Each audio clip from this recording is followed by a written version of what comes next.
Alright, Chapter 7, Section 3, Solving Systems of Linear Equations by Graphing. Alright, now, linear equations we first discussed, I think, as far back as Chapter 3, linear equations in two variables, and we would deal with those by typically writing these equations in slope-intercept form, using the slope and the y-intercept to graph. Well, we're going to use some of those same skills because we're going to have to do some graphing in this section. We're going to decide whether a given ordered pair is a solution to a system, and we'll do that by substitution. We're going to solve linear systems by graphing, and of course I got to define what a linear system is. We're going to solve the special systems by graphing and identify systems even without having to use graphs. So we're going to use some of the skills that we had back in Chapter 3 when we were graphing linear equations, linear functions, and we're going to use slope and the y-intercept to help us with that. Now, first things first, what is a linear system? Well, a linear system, or a system of linear equations, linear system shortcut, would be two or more linear equations that have the same variables. So what we're going to have, instead of just a graph of one line, we're going to have a graph of two lines, or maybe even three lines. Or I should say a set of graphs. And so what we're going to do is we're going to use more than one equation. So we're going to have to really make sure that we are very careful with our graphs. We're going to use graph paper, all right, whenever possible. Or if we're going to use a ruler and regular paper, make sure that we take the time to put the scale in and to use the ruler to mark off in equal increments on both the x and the y axis. Now, if we have one linear equation, remember that meant that there were infinitely many solutions to that. In fact, we had so many solutions, we couldn't list them all, so we graphed them on a line because every point on the line represented an ordered pair, which was a solution to that linear equation. When we have a system, a linear system, what we're looking for are any ordered pairs that not only solve one equation, it solves both of the equations. Two or more of the equations. First things first, let's make sure we understand this. Okay, we have two equations, so that's going to be two lines. We're going to graph the two lines. Each line is infinitely many points, but when we graph two lines, they're more than likely going to intersect at a single point, and that's the point that we'll be looking for. So, for example, let's say that we have the following system of linear equations. Then both of these equations are written in standard form, with the x's and the y's on the same side, and we're going to decide whether this ordered pair is a solution to each one of these systems, which means that it solves both equations, it satisfies both equations. Now, to do that, we have to take the 4 and the -1, and we have to plug it in for the x and the y in both of the equations. So we're going to plug 4 -1. See right here, I plugged it in for the x, the 4, and the -1 in for the y, and then for the bottom equation here, if you can see this, I plugged the 4 in for the x and the -1 in for the y here as well. And when I do the arithmetic here and simplify, notice here I get 14 equals 14. And over here, when I do the arithmetic, I get 3 equals 3. Now, both of these are true statements. So is this a solution? Yes, it is. Now, when you work a problem like this, not only do you want to show this work, but you also want to make sure that you answer the question. Don't just put little check marks here and make me interpret that that means that it's a yes answer or a no answer. Well, typically students would want it as a yes answer. Now, if I wanted to do and check to see if it works for this system right here. So what I'm going to do is I'm going to raise this up a little bit, and I'm going to bring in a second piece of paper here. Let's see if I can slide it underneath to have some space. And what we're going to do is we're going to take this system and we're going to plug in 4 and -1 in for x and y. Careful with your signs. So for the first equation, it would be the opposite of 4 minus the y value, which is -1. Does that equal -3? And then I'm also going to plug the 4 in for the x and the -1 in here for the y, and I get 4 plus -1. Does that equal -3? Well, when you're subtracting a negative, it's the same as adding the opposite, so I get -3 equals -3. Yeah, that worked out just fine. But on the right one here, I have 4 plus -1. That's +3. And that clearly does not equal -3. So in this case, no, it is not a solution. So you have to be kind of careful here. Don't just plug it into one, because I plugged it into the first equation and it was a solution. But it wasn't a solution for the second equation, and if it's not a solution for both, It is not a solution for the system, for the linear system. All right, let me move this up a little bit here. Now, the set of all ordered pairs that are solutions for this system are known as the solution set. And when you are working these problems, we're going to typically write our answer, if the directions ask for it anyway, in set notation. So you may see like an ordered pair with the, with the parentheses around it like that, or with the braces around it like that. Okay, now there are different ways to solve a system. We're just going to use the graphing method, but there's also a couple more methods that we're going to see in the next section, or the next couple of sections here. But we're going to use graphing. Not that graphing is a really accurate way of doing it, but at least you kind of get a picture of what's going on. So let's think about this. We have two equations that we're going to graph. Both of these equations are going to be lines. We're going to graph the lines, and we're going to see if they have any points in common, if they intersect. Because if they intersect, that's where we have points that are on both lines, and that's where we have ordered pairs that are solutions to both of the equations. So here we go. Here's an example that's all worked out, and then we'll do one here together that's not all worked out. I got some graph paper. All right, here's a system of equations. X minus 2y equals 4, and 2x plus y equals 3. Now you can make a t-chart, but what I normally like to do is I like to rewrite each equation and put them in the slope-intercept form, which is what I did right here. I took this equation, I subtracted x, then I divided through by -2. I took this equation, I subtract this equation here, subtracted 2x from both sides, and I get y equals -2x plus 3. See, this way I have the slope and the y value of the y-intercept for both. That makes it so much easier to do the graphing. And speaking of graphing, here we go. Let's see if I have my piece of paper here with the graph on it. Okay, so what I have here is I have, well, it's you can see I kind of free-handed this one, so sorry it's so sloppy here. But I graphed each of the two lines. This first line here, this is the y equals 1/2 x minus 2 that I had here just a minute ago. That's the first one. And the other one is the y equals -2x plus 3. So this one here is y equals -2x plus 3. And as you can see, once I graph these lines, I have a point of intersection right here. And that point of intersection is 2, -1. 2 to the right, 1 down, 2, -1. So now that I have that, I can write my solution set using the braces, and I can check my work. Now you say, well, how do you check your work?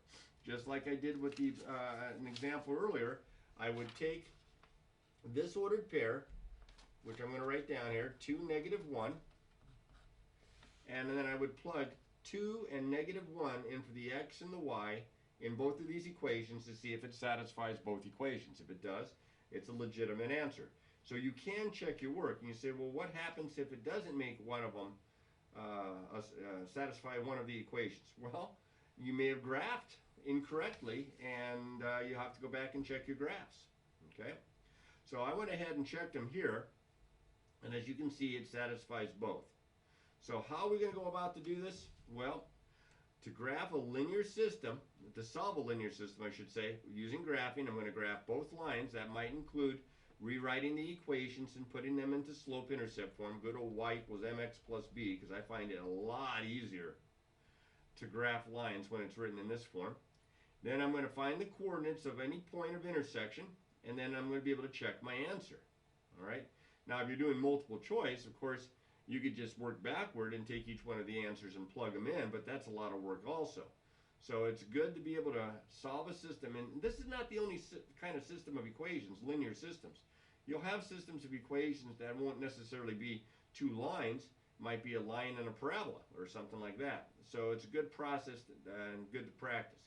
Now, we have a couple of special cases that happens here, because think about this now. When you graph two lines, one or three things is going to happen. Okay? When you graph two lines, either they're going to, as in the example above here, they're going to cross at a single point, or they're going to be parallel, like these two lines. Now, if they're parallel, they don't have any intersection. There's no answer. So that's a special case. Or maybe you graph the two lines, and you graph the first one and it's here, and then you graph the second one and it's the same exact line. the lines coincide.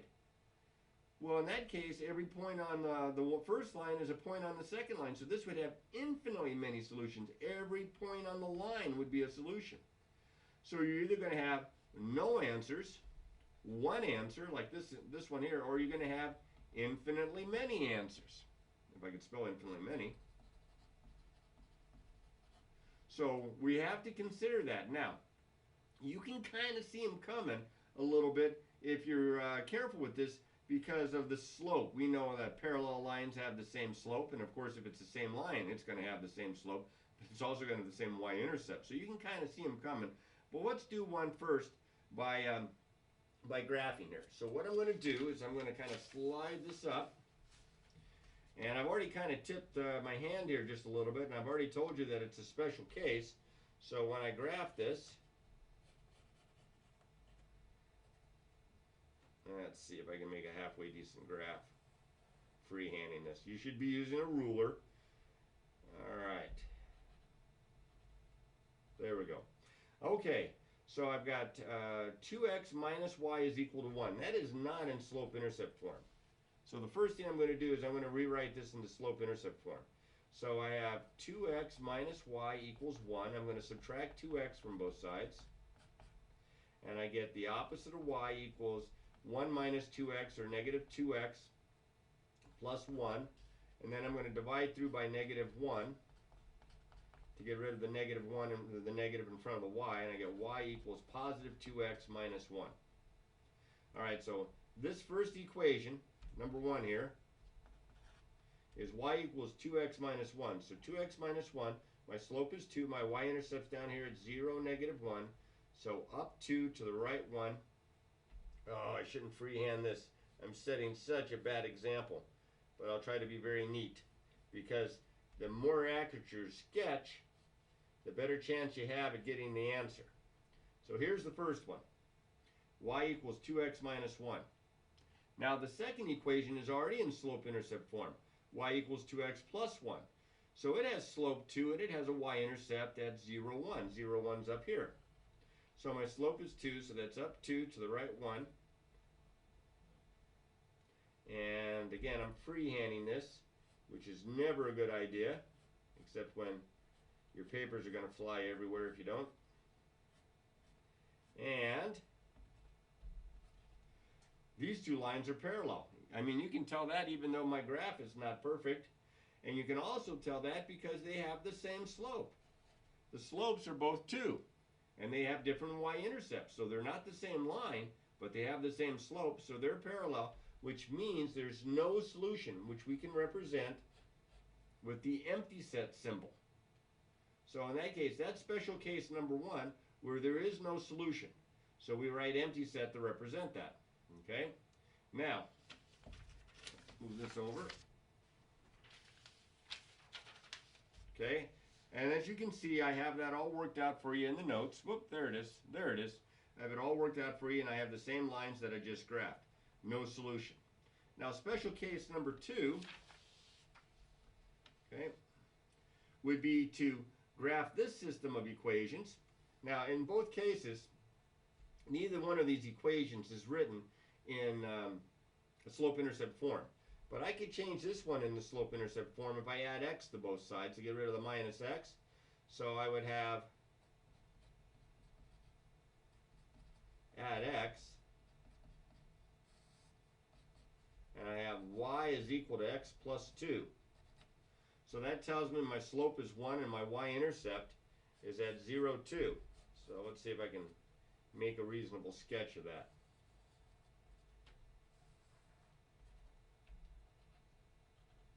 So my slope is 1, my y-intercept's up here at 0, 2. Set your scale. So here's 0, 2. My slope is 1, up 1, right 1. So it's going to look something, and I'm going to try to use my graph paper and the grid to draw this neatly, even though I don't have a ruler in my hand. And I get this first line. Now this second equation, 2x minus 2y equals negative 4. This is not in slope-intercept form. So I'm going to subtract 2x from both sides. And I get negative 2y equals negative 2x minus 4. And then I'm going to divide through by negative 2. every term on both sides. So those negative 2's cancel. I get y equals, these negative 2's cancel, so I just get 1x minus 4 divided by negative 2. Well, 4 divided by negative 2 is negative 2, minus negative 2 is plus 2. And as you can see now, hopefully you can, I have the same equation that I got from the first one. So the line is exactly the same. So what that means is that every point on the line is a point on both lines because it's the same line. So every point on the line is a solution. So we don't just write down all reals. I know that some of your algebra teachers in the past have written down stuff like all reals. But what we normally do, and you're not going to care for this very much because the notation is a little bit more than just writing all reals, but we're going to write the solution set. So we're going to put a brace, and then we're going to put the ordered pair x, y, and then we're going to put a bar down like that. And then we're going to write down either one of the two equations because they turn out to be the same exact line. So I'll just take the top one, and I'll write down the opposite of x plus y equals 2, and then we're going to put another brace. And this is a way of saying that my solution set is the set of all ordered pairs x, y, such that negative, or the opposite of x plus y is equal to 2, which is a fancy way of writing out every point on the line. Every point on the line. Now, if it asks you how many solutions, you could say infinitely many solutions. But if they say, what's the solution set, this is the guy you got to get used to writing out. Okay? And as you can see, I've worked it out here as well. And every point on the line. Okay? Now, those are the two special cases. So one of three things is going to happen. It's either going to intersect at a single point. It's not going to intersect at all. Or the lines are going to coincide. Coincide means one right on top of the other. And every point on the line is a solution. Now, it's kind of a hassle at times to do all this graphing. But it gives you a picture of what's going on. And I think sometimes when you're first starting out solving something, it's best if you have a picture of what's going on. You can kind of visualize what's going on. Now for a little vocabulary. All right, remember, when the system has exactly one answer, when the lines cross, we call that system consistent and independent. Consistent means there's at least one answer, and independent means that the lines are not one on top of the other. Okay, one does not depend on the other. All right, if there is no solution would mean the opposite of consistent. It would mean inconsistent. Now, the book says inconsistent and independent, because clearly if there's no solution, they're not the same line. They're two parallel lines. Most of the time we just say inconsistent, but if you see inconsistent and independent in the book, don't panic. This just means the same thing as inconsistent.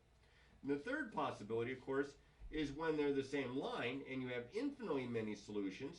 So we call that consistent because there's at least one solution, and dependent because, as I kind of like to think of it, one line depends on the other line.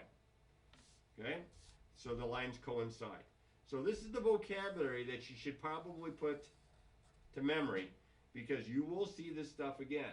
Now, when we go to solve a system of linear equations to determine what type of system we have, we can do that without actually having the graph. Now, we won't be able to find the exact solution if it's consistent and independent, but we can figure out if there's zero answers, one answer, or infinitely many answers just by looking at the slopes and the y-intercepts. So here's an example. Describe each system without graphing. State the number of solutions. All right, so I have 2x minus, I've got three examples here, but let's just look at the first one here. 2x minus 3y equals 5, 3y equals 2x minus 7. I'm gonna, without graphing this time, I'm gonna figure out how many solutions there are. So the first thing I do is I take both of these equations, there they are, and I rewrite them into slope-intercept form. So I subtracted 2x, and then I divided through by negative 3, and I got this guy right here. Y equals 2/3 x minus 5/3. Then I did the same thing over here. I solved the system. And put it into I took this equation, put it in slope-intercept form by dividing by 3, and I got this equation. And my slope was 2/3, and my y-intercept was 0, negative 7/3. So here's the same slope, different y-intercepts. So they're not the same line because they have different y-intercepts, but they have the same slopes. So that means that the lines are parallel, and that means there are no solutions. Or as the system is called, I mentioned this before, this is called an inconsistent system. So all you have to do when you're trying to determine the number of solutions for a system without using a graph is just to put the equations into slope-intercept form. Let's try a couple more here. All right, the next one here, which is not written down, but I'll write it down for you.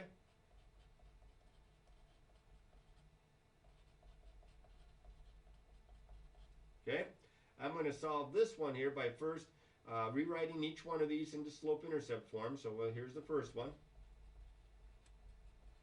So I'm going to add x to both sides. I have 3y equals 2 plus x, or x plus 2. Then I'm going to divide by 3. Both sides, every term. And I get y equals x over 3, which is the same as 1/3 x plus 2/3. So my slope is 1/3. My y-intercept is 0, 2/3. Okay, now I've got to do the same thing here. I'm going to take 2x minus 6y equals negative 4. I'm going to subtract 2x. I get negative 6y equals negative 4 minus 2x, or better yet, negative 2x minus 4, because I like the x term first. Then I divide through by negative 6. By the way, x over 3, I said that's the same as 1/3 x. It's because that's like 1x over 3, and 1/3 times x, which would be like x over 1, you would multiply the numerators, denominators, you get right back. So you can always rewrite this if the variable is in the numerator as the fraction times the variable. I'm going to kind of do that here in a second as well. Minus 4 divided by negative 6, so these are going to cancel. A negative 2 over negative 6 reduces its positive to 1/3 x minus 4 divided by negative 6 is negative 2/3, so minus negative 2/3 is plus 2/3. And as you can see, I have the same slope and I have the same y-intercept. So I have the same line. These two equations represent the same line, and therefore this is called a consistent and dependent, if I can spell it, dependent system, and there are infinitely many solutions, every point on the line.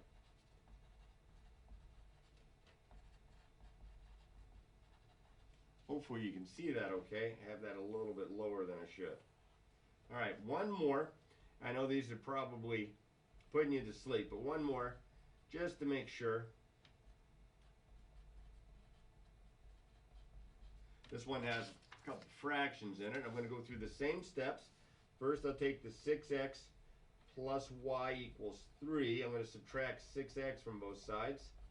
I get y equals 3 minus 6x, or negative 6x plus 3. Then, oh, that one's done. Oh, that was nice. There's that one. Now I'll take this guy. Did so many steps on the last one, I figured I'd have to do more. I'm not too crazy about these fractions. I have a common denominator of 4. Let's multiply through by 4. That would give me 4x. 4 times that would be 2y, and 4 times 3/4 would be 3. I'm still going to get fractions, but hey, I can live with it. Subtract 4x from both sides. And if you haven't already figured this one out, it doesn't look like the slopes are going to be the same. So it looks like I'm going to have intersecting lines. Because if the slopes aren't the same, they're not parallel, and they can't be the same line. So they're going to be crossing, intersecting lines. So now I'll divide through by negative 2, kind of out of space here. And I get y equals positive 2x minus 3/2. So here my slope is negative 6. Here my slope is positive 2. This line goes up and to the left. This line goes up and to the right. These are going to cross. This is called consistent. And if I can squeeze it in, independent. And I have one solution. Okay. Now, There has to be a better way than depending on a graph. Remember this guy here? I just did this. I said there was one solution.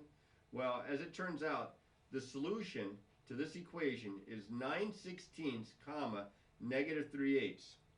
That's the solution. If you plug this into both of these equations, it makes them both true. Now, you're never going to be able to get that from a graph. So the graphing process to solve this has its good things and it has its bad things. The good things is you kind of get a picture of what's going on. The bad things is it's hard to be exact, especially when the answers aren't ordered pairs with integers. So we're going to look at a couple extra approaches, a couple different ways to do this that can give you a little bit more of an exact way to find the answer and without having to use a graph. But for right now, we're going to practice with the graphs, and that's exactly what you should be doing. You should be practicing, practice, practice, practice.